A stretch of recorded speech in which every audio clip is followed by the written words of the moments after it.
Mahomes back, throws. It is incomplete, picked off by the Lions. Brian Branch with it left side. He's gone, baby. He's going to the house. Touchdown, Detroit Lions. Deflected in the air, Branch ran under it, and he took it all the way back.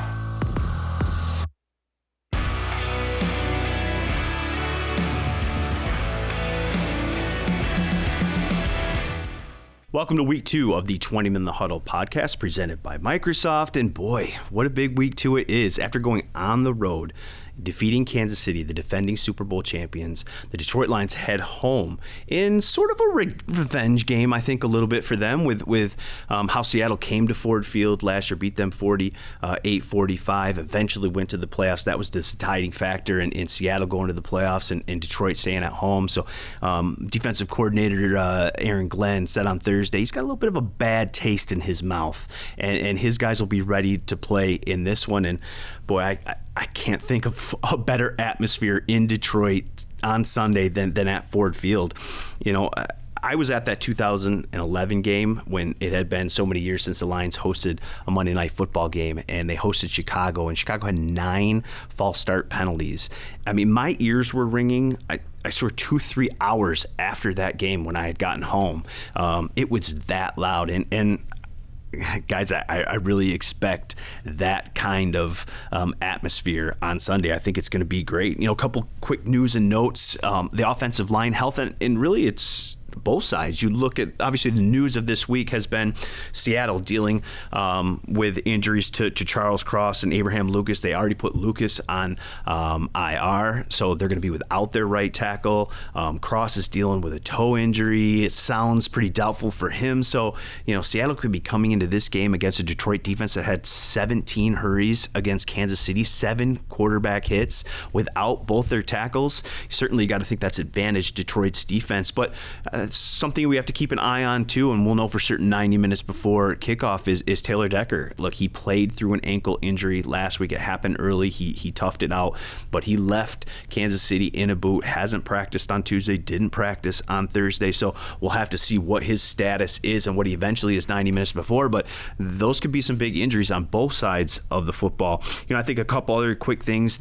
I think this is a great test for Detroit's defense. You look at last week, holding Kansas City to 316 yards and 20 points. I thought that was a terrific effort by those guys. Now, you've got a trio of wide receivers in Seattle that are probably the best trio in the league. Kenneth Walker is a terrific running back, averaged over 5 yards per carry last week. Geno Smith, we saw what he did last year. Now, they had a disappointing performance last week against the Rams, but they're certainly going to be motivated. And I think if you look at Detroit's defense, if they can contain Kansas City and Seattle in back-to-back weeks and get wins, they might be onto something defensively. And look, I've been consistent throughout this. If they could just improve that side of the football, I think we all agreed offensively they were going to be really, really good. Boy, this football team has a chance to be really, really good if the defense can show that they can be a consistent force in this league. And then the other thing to me is the rookie encore, right? I mean, we saw terrific performances from Jahmyr Gibbs, from Sam Laporta. Jack Campbell made a couple plays. Obviously, the huge play with Brian Branch and the 50-yard interception return. I think they're going to start to put a little bit more on some of those guys' plate, especially Jahmyr Gibbs. I think that'll be fun to watch. And can these rookies put back-to-back performances together and show that they can be core pieces and important pieces of both sides of the football this year? It's going to be a fun atmosphere at Ford Field, and I think I've got a fun show prepared for you guys today. Brian Branch is in studio. He stops by. We're going to chat for a little while. I got Lomas Brown. He's going to be in the Ring of Honor this year, obviously the color commentator for 97.1. We're going to do key matchups with Lom, and I got John Boyle, who does a great job covering the Seahawks for Seahawks.com. He's going to be in, so I've got a jam-packed show, and I think it'll be a fun one.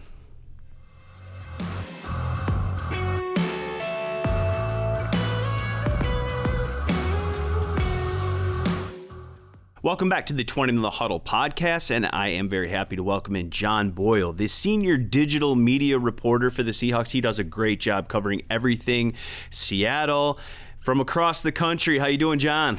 I'm doing good. How you doing, Tim? I'm good. This is an interesting matchup on both ends. Obviously, you have Detroit, going on the road. What a terrific win, last week against the defending Super Bowl champions. And then I think most people probably saw Seattle at home, a little bit of a surprise, losing the way they did to the Rams. So I think it's an interesting matchup. Obviously, there's a bad taste in Seattle's mouth. Detroit is feeling pretty good about themselves. Ford Field to be hopping. It's an interesting week 2 matchup, isn't it? It is. It's funny. We were talking on the podcast we had earlier. It's almost an interesting test for both teams of how you respond from week 1, because, if you're the Lions, there's so much emotion in that win and you're flying so high. It's like, okay, you got to recenter for the next game. Whereas if you're the Seahawks, it's like, man, that was not a good performance. You lost a game you felt like you should have won. A lot of things didn't go well. How quickly can you flush that and just move on? And, they don't see that performance as being indicative of who they are as a team. So how do you get back to playing the way you think you're capable of? So both teams kind of have to get past the high and the low from last week and get ready for what should be a tough one this week.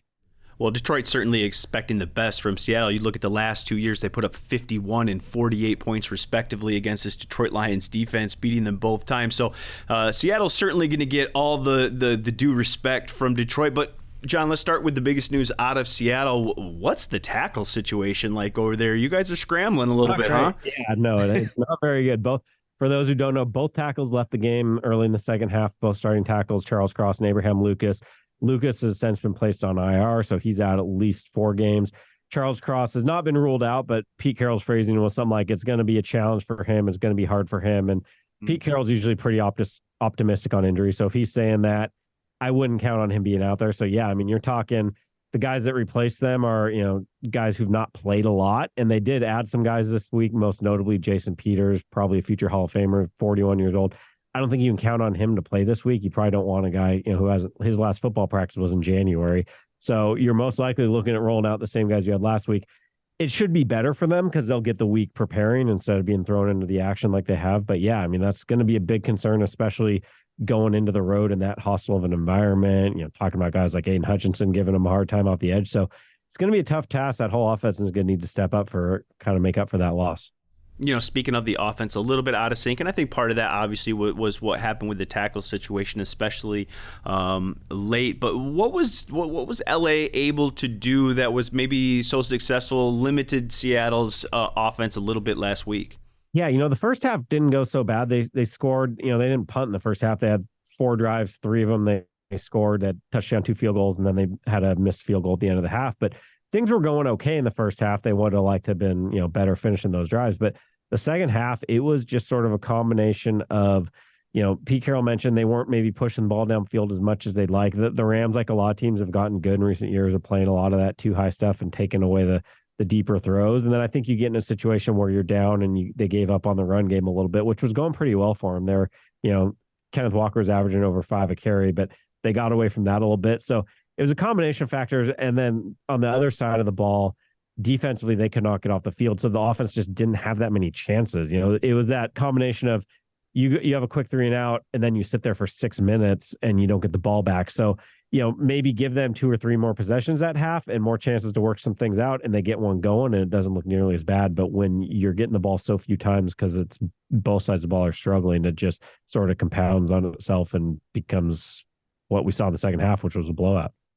Look, I've been to Seattle. I know how crazy the 12s can get, right? It can get loud there. That's a fun environment to play in.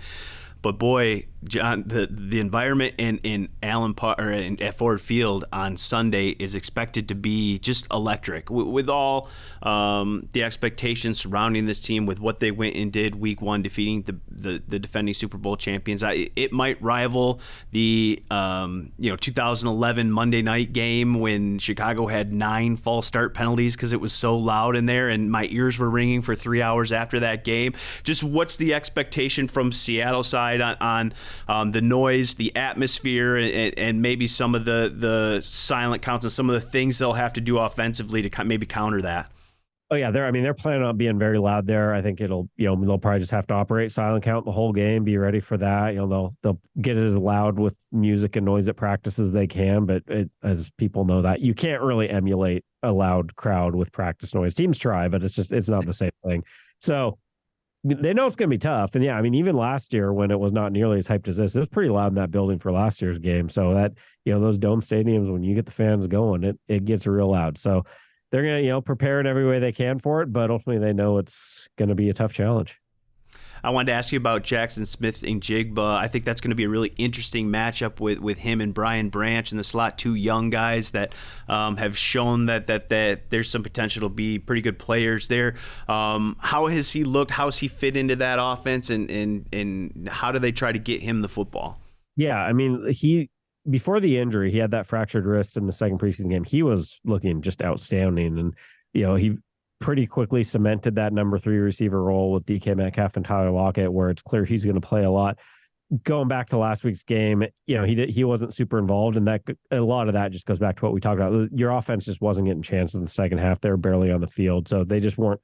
Hardly anyone was getting involved other than DK had a couple first half catches. So I think they still have very high hopes for him to be productive. I do think also just a little more time removed from that injury and that surgery should help him be a little more comfortable out there. So yeah, I mean, he's working primarily in the slot. They'll move him around, but he's a guy they're counting on to, help improve those third down numbers, that red zone where you make it that much harder to focus on a DK Metcalf or Tyler Lockett when you have all 3 of them out there.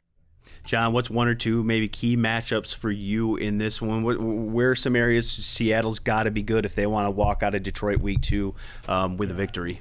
Yeah, I mean, I would probably start because of the tackle situation or just how they handle Hutchinson, but really the whole pass rush. Yeah. I'm not expecting them to dominate there and be perfect, but you just need to function well enough that you limit the damage and you can still function as an offense. You can't just let it be those games where your quarterback has no chance. So that to me jumps out.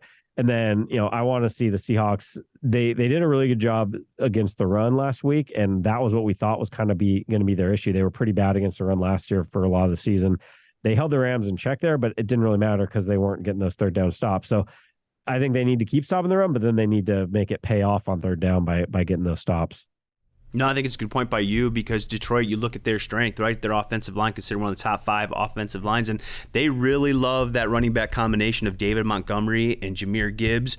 The expectation is Jameer's going to see more than the 9 touches that he did last week. But even in those 9 touches, John, 7 broken tackles. So he showed something. The Lions are excited about that. And it's funny, Detroit's talked about that very same thing, that being an important matchup for them because of Brooks and Wagner. I mean, you look at those guys, just talk about what those 2 guys mean to the middle of that defense. Bobby Wagner with 19 tackles, I believe, last week. Brooks had 12. I mean, that's really how you control the run game is when your linebackers can make plays in space when running backs get to the second level. To me, I think that's a huge matchup in this game.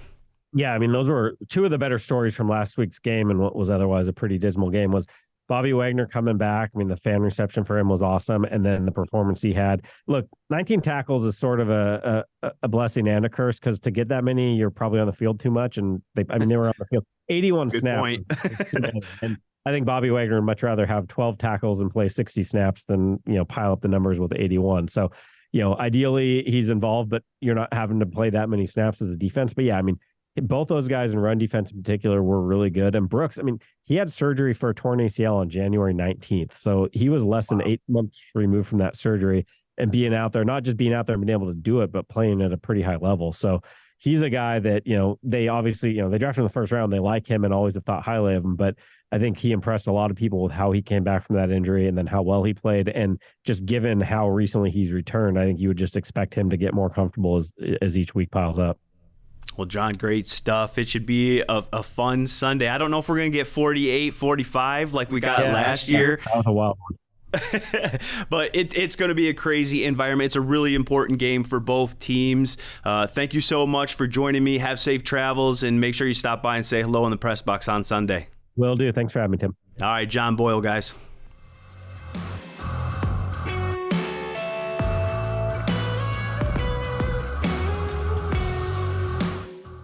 Welcome back to the Twentyman the Huddle podcast presented by Microsoft, and I'm very excited to welcome in rookie cornerback Brian Branch. Brian, thanks for joining the podcast. Oh, thank you for having me. All right, we got to start with that play last Thursday. I mean, you see the ball flutter up in the air, you grab it. What's going through your mind? What's the reaction? Shoot, originally, I I was going in to like make the hit to, stop him from getting the first down. And, he dropped the ball and it just landed in my hands. And usually I'll black out, but I guess I didn't black out this time. And I was able to, just find the end zone. You see that green in front of you. I mean, what is that feeling like as a defensive back when you just kind of know that you're about to score a touchdown, the first game of your NFL career? It's 14-7.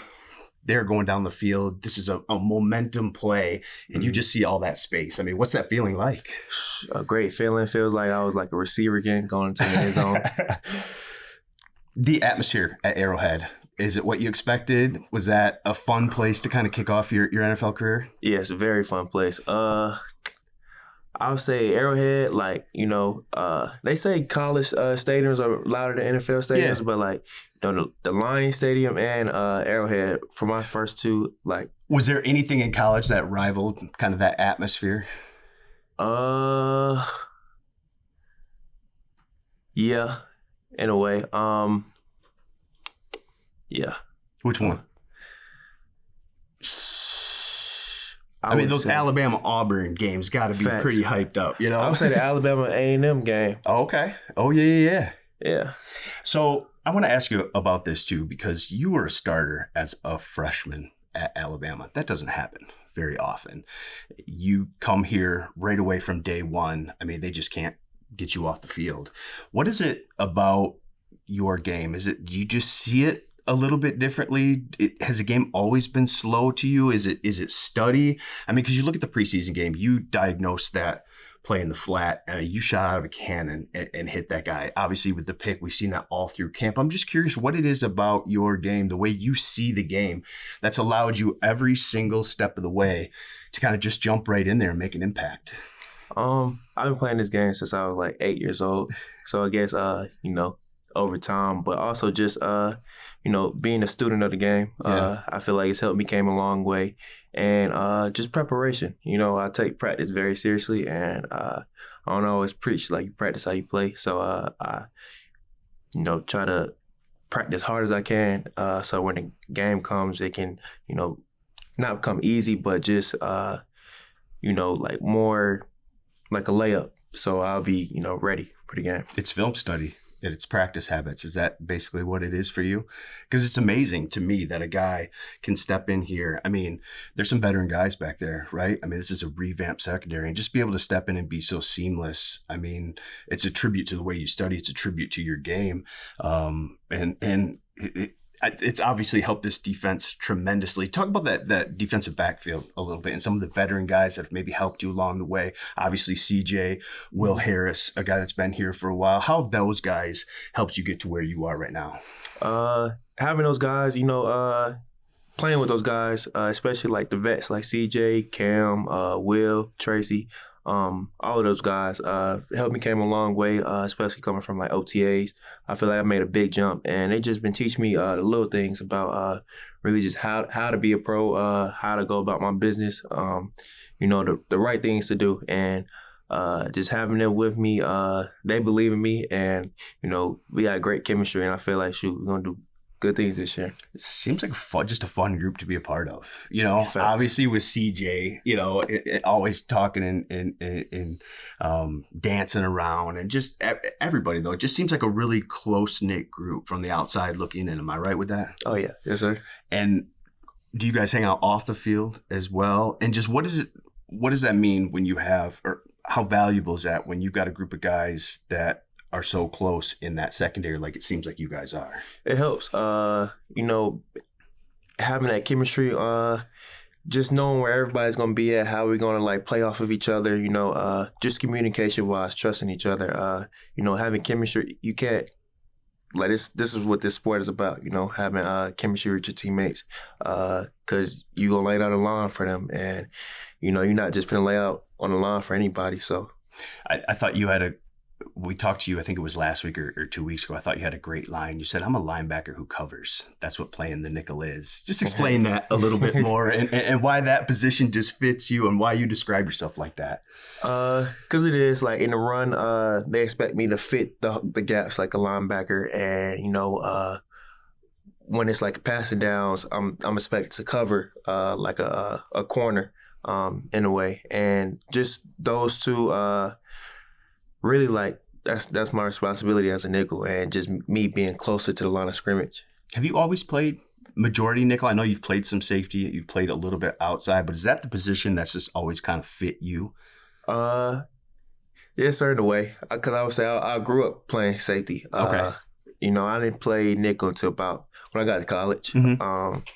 But it still took me a little minute to get adjusted to nickel. I want to say like after my freshman year. Are those two positions fairly similar? Because safeties are obviously the last line of defense. They've got to be really good tacklers, but guys that can cover ball hawk a little bit too. Are they pretty similar? Or what's the biggest difference, I'd guess? What was the biggest adjustment going to nickel?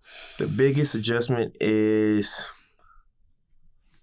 I say, like, you're closer to the line of scrimmage, so like you're able to. That's when that linebacker role comes into play. Yeah. Seems like it's a lot faster. Everything moves faster. Have you let yourself think about what Ford Field is going to be like? You mentioned the preseason when they sold out a preseason game. But after what you guys did last week, the hype that's around this team, can you feel it around the area? And have you let yourself think of what that atmosphere is going to be like running out of that tunnel for the first time with 65,000 plus just going nuts? I mean, they're going to lose their mind. Yeah, I'm already knowing.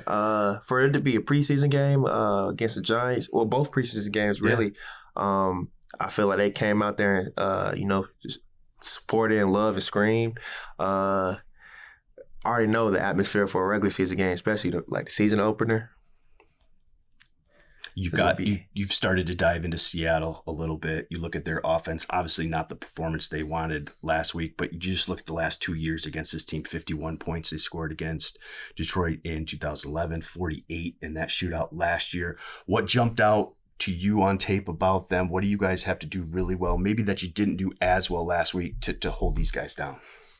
Everybody gotta do each, like, our job. Yeah.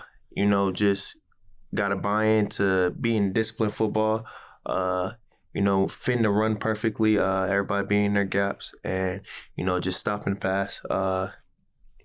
That's really, as long as everybody do their job, then we'll be good. They are a dangerous team, though. That trio of wide receivers, obviously with Jaxon Smith-Njigba joining that group. Have you played against him before in college? Freshman year. Your freshman year? And then Kenneth Walker, obviously, is great. They're a really explosive team. That's the important part, though, right, is limiting the big plays. You guys did a great job with that for the most part in Kansas City. It seems like that's where they really excel, when they can get down the field, when they get big runs, explosives. Has that been the message from Aaron Glenn this week? It's just limiting those explosives. That's the message every week, limiting the explosives. Seattle has, like you said, they have a good offense. They have DK, Tyler Lockett, Jackson, a good running back, and also a good quarterback who's, been progressive like each game. And we got to be ourselves, and we'll be fine. You guys were fine defensively last week. How fun is it to be a part of this defense? It looks like at all three levels you guys have playmakers, and you guys did a great job last week of marrying that rush and cover. You're going to get home. I expect a little bit more this week with Hutch and those guys. But just the defense overall, when you watch the totality of it, how fun is it to be a part of? And it just seems a little bit different, Brian. It's very fun. I feel like we have dogs at each position, and really just. Our main thing is you got to be consistent. Yeah. Well, it's going to be crazy exciting in Ford Field. It's going to be your first regular season game at Ford Field. Obviously had one of the biggest plays of the game last week. I know fans are expecting another one from you. Thanks for joining the podcast. I appreciate it, and good luck on Sunday, man. Appreciate you. Thank you.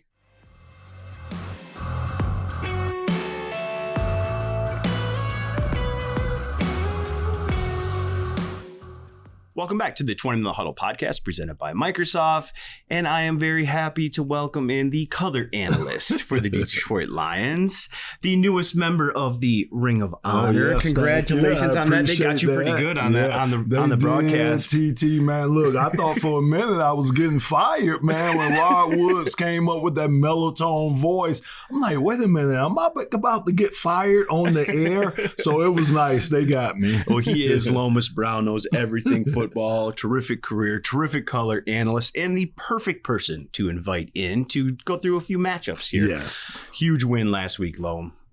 Huge week to go on the road in that atmosphere. And look, neither team played the perfect game. Right. And KC was missing some guys, but Detroit was missing some guys too. And so to go in there, get that win, and now come home, have you let yourself even think about what that atmosphere is going to be like? Have you been doing some voice exercises so that you know? I have, man. I have been working on my vowels, A, E, I, O, U. Been working on those. But TT, it's going to be loud. I'm telling you, man. I think what I'll probably be able to compare it to is 91 back in the Silver Dome when we played Dallas. When I'm telling you, you were standing right here to somebody else as close as me and you couldn't hear what they were saying. And I kind of expect that to be that atmosphere, that type of enthusiasm, that type of ruckus noise there for the Lions when they get back. I think it'll rival that 2011 game too. I heard about Monday that. night. I was there, and my ears were ringing hours after that game. I mean, 9 false start penalties. Yes. I mean, that's how loud that place was, and I just think it's going to be a fun atmosphere. I can't wait. All right, well, let's get right into these. Wait, one other thing. I like the get up here. See, people, you guys out there might not know, but this is the Bloomfield Hills High School Blackhawks. The Blackhawks. My son goes to high school there. I know proud you. alumnus. I know and everything. you. Yep, my son went there, and I've been coaching there. This is like my 10th year coaching there. It's been a little rocky there, but we hang in there. We're Blackhawks, so we hang in there.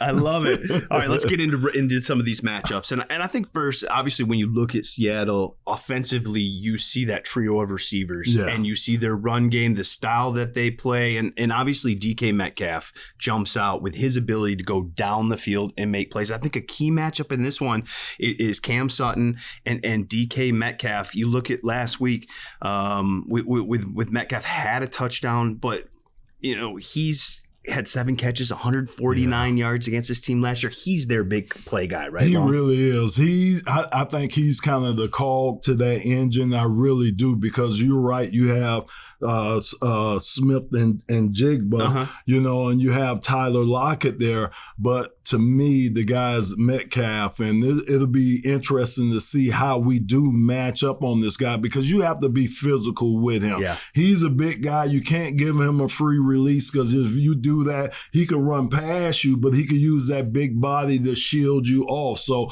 he's going to be a matchup problem. And like I say, is it going to be Cam Sutton that matches up with him? Probably have to be that type of guy. So Cam, if he is, he's going to have to really be physical up on top of him, try to redirect a big guy like that, which is hard to do, or try to get him off his timing. But all that's going to be predicated on trying to get pressure on Geno. Yeah, you've got to marry the rush and the cover in this one for sure. I thought Cam did a nice job last week. I think he was targeted 5 times, gave up 2 catches for 39 yards. Yeah. Had the questionable pass interference there late. But I thought he played overall really well. Just what we've seen from him in Pittsburgh over the 4 years. Look, that's a physical defense in Pittsburgh, and he was one of their top guys, so I think he's up for the challenge. I do too, and he knows that's just his playing style. But if you look at the TT, even the whole secondary now, we have a physical secondary. When you talk about CJ, you talk about Brian Branch. We don't even talk about Tracy Walker, who you could bring in off there, Will Harris. We have physical guys, and I think that's what Aaron Glenn wanted to kind of mold his secondary to be, and I kind of think that's where we're almost at right now. No, I think that's a great point by you, because Aaron Glenn said as much on Thursday when we talked to him. He said, I thought we showed our identity, which he loved, and part of that identity was being physical, especially in the back end. All right, let's flip over to the other side of the ball. David Montgomery and Jahmyr Gibbs, obviously a lot of excitement with those two in this Lions backfield. I mean, look, this is the Lions team loan that rushed for over 2,000 yards, 20 plus touchdowns last year. They were really good. They think they're better with these two, but they've got to get by Bobby Wagner, who is a tackle machine. 19 tackles last week. I mean, he had to have been sore waking up on Monday. I know, man. You talking about age and getting good. As they say fine wine. And that's what Bobby Wagner's doing. And don't forget his little counterpart. He bring it up. Brooks, oh my goodness, 12 tackles. Thank you. So man, the combination of those two, that is going to be a problem, especially once you try to get those guys, because as offensive linemen, you try to get your backs to the second level, and try to get them there clean. Well, that second level, you looking at now it's on them to try to break a tackle. Absolutely. So that's where it's going to come in to see the real skill set from a Jahmyr Gibbs, from a David Montgomery, matched up on those two linebackers, not only in the run game being physical with them, TT, but also in the pass game and also in the pass protection games too, because they like to send those guys, and they are going to have to be able to step up and pass protect to keep Jared clean too. I thought they did a good job of that last week. David especially was really good. I thought Casey brought a lot of pressure, tried to get after Jared. David stepped up, was great. Look, David had 74 yards rushing last week and a touchdown.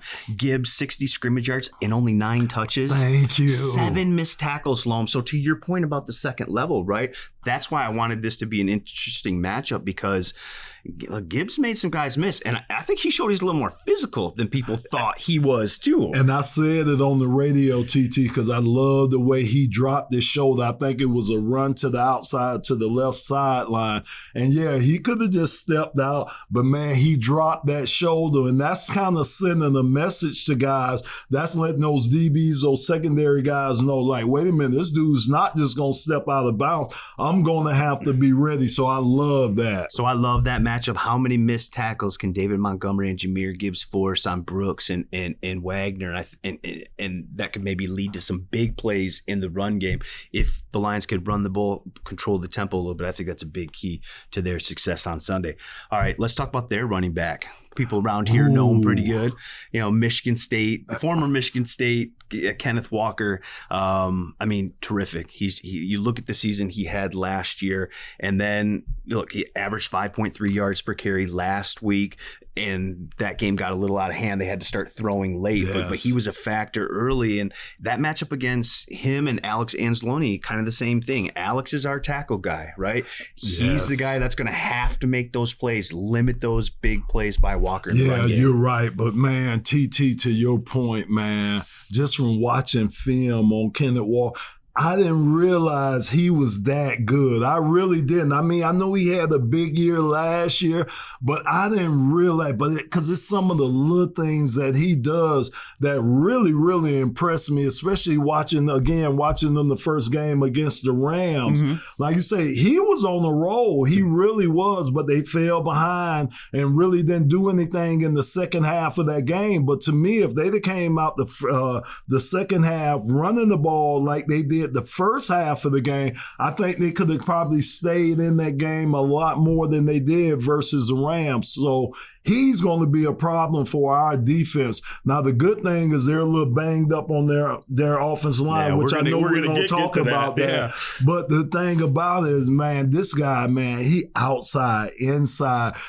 Kenneth, I like I say, newfound respect for how good he is. And Alex is going to have to key in on him. Not only, I think, in the run game, but I think the passing game, too, because I think they're going to try to match him up, get Alex out on him, maybe wheel routes, split them out, try to get Alex that one-on-one matchup with him and see if he could keep up with him in coverage, too, along with trying to bring him down one-on-one tackling if he got him in the open. And Alex is playing the will now more. He's going to be in coverage a little bit more. We saw that in Kansas City. That's going to be an important matchup both on the ground and in the air. Great point by you. All right, let's flip to this one. Jared Goff, and a guy Lions fans know well, Quandre Diggs. Yeah. It was funny. We talked to Ben Johnson, the offensive coordinator, today, and he called Quandre Diggs a stud. Yeah. And you just look at what he has done. Over 14 interceptions the last 3 years, Loam. And look, Jared's been great in that regard. I'm sorry. Yes. I'm sorry. We know. We know. Okay, I'm sorry. I just lost it for a moment. I'm sorry. 359 straight passes for Jared without an interception. Dates back to week 9 last year, third longest streak in NFL history. He is really taking care of the football, and he'll have to do it because, like I said, with those 14 interceptions, Quandre Diggs is a guy who knows how to go get it. We saw that week 1 game against the Jets. Yeah. We won't talk about anything else after that game, but that's the kind of impact he can make, right? Yeah. That's the kind of playmaker Quandre can be. And so I think that'll be an interesting matchup here. Can Jared manipulate him with his eyes? Can he find plays down the field? Can he avoid the mistake? He's done a great job of doing that. I think he's got to do it again Sunday. I agree, TT, and I think you're right. And the thing from watching this film, their first game, Quandre didn't make an impact. He might have had, I heard his name maybe twice the whole game, this first game. So what that tells me, he's going to come in here ready. Oh, yeah. Coming back against your former team, coming here. He's going to want He's going to want to make some plays. He's hearing about Jared having all these games without an interception. He hears all this. So he's going to want to have a big game. That scares me as a Lion fan, him coming in here. And like I say, especially the first game of the year, he really didn't make an impact in that game and with them coming in on a loss. So, yeah, you're right. Manipulation of Jared eyes. To me, TT, run the ball. Yeah. If we can establish the run game, and we started early versus KC, kind of got away from it a little bit. But man, if we could start off that way and run the ball, I think that'll help Jared and help him with his manipulation, what he has to do later on in the game as far as affecting Quandre. Then they might have to bring Quandre closer to the line of scrimmage because we're gashing them on the run, which can also help us. So to me, that'll help Jared too.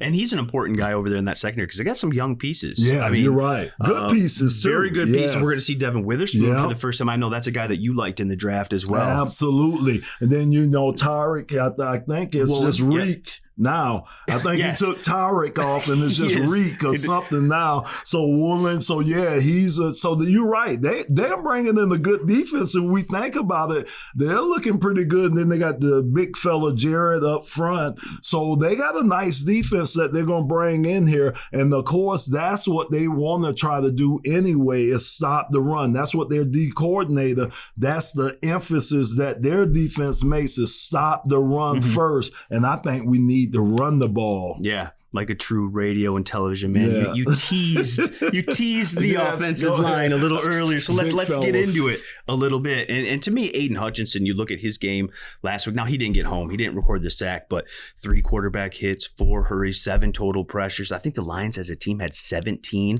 pressures and 7 quarterback hits on Mahomes. They got after it. And now you've got a Seattle team coming in here, left tackle. You don't know his status. They've already put the right tackle on IR.